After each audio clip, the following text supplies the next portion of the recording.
Canadian Airports Council is urging the federal government to scrap more pandemic restrictions to address the big delays being faced by travelers across the country. For more on this now, I'm joined live by Manette Pasher, Interim President of Canadian Airports Council. Manette, thanks for being here. Thanks for having me, George. Let's start here. Blaming us, the travelers, bad optics by Omar Alghabra.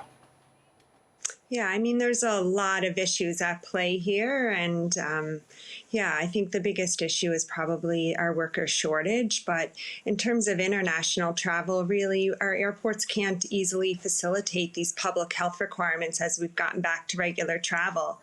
We could do it when we were, moving 10% of passengers and up to 50% of passengers. But come the first week of May, we've gotten back to 70% of pre-COVID levels. And it's very difficult to facilitate normal travel with these restrictions in place. Now, Manette, have the feds telegraphed any plans to relax any of this? We're working closely with them in terms of, improving processes and smoothing things out and creating efficiencies. And everyone's working very hard to staff up as quickly as possible. As you can imagine, I mean, this is a heavily regulated industry. It takes time to train people for secure positions. It takes time to give them security clearance. So quickly ramping up our industry has been doing that for some time and working very closely with our government agencies who provide this service within our airports. Yeah, that's the issue. I think a lot of people thought the staffing problem may have been, people in COVID protocols or quarantine issues, but it's a lack of new, fresh recruits. So who's responsible for headhunting them and making this job attractive and lucrative?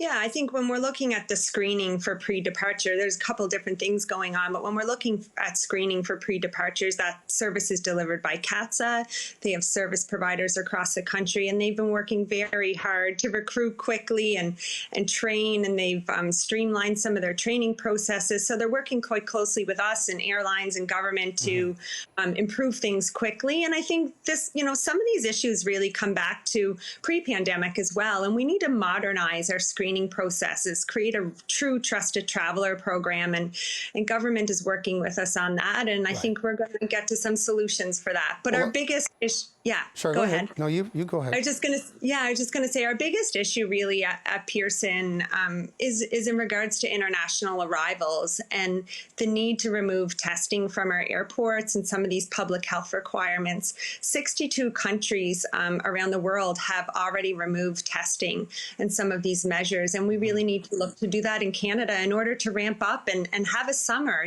We've been 2 years that our industry's been restricted. Well, I'll bookend this with, I started with the passengers, I'll end with the airlines. You mentioned it, pre-pandemic. The airlines, look, they can't be expected to, and they can't afford to claw back on flight volume. They got to make some money.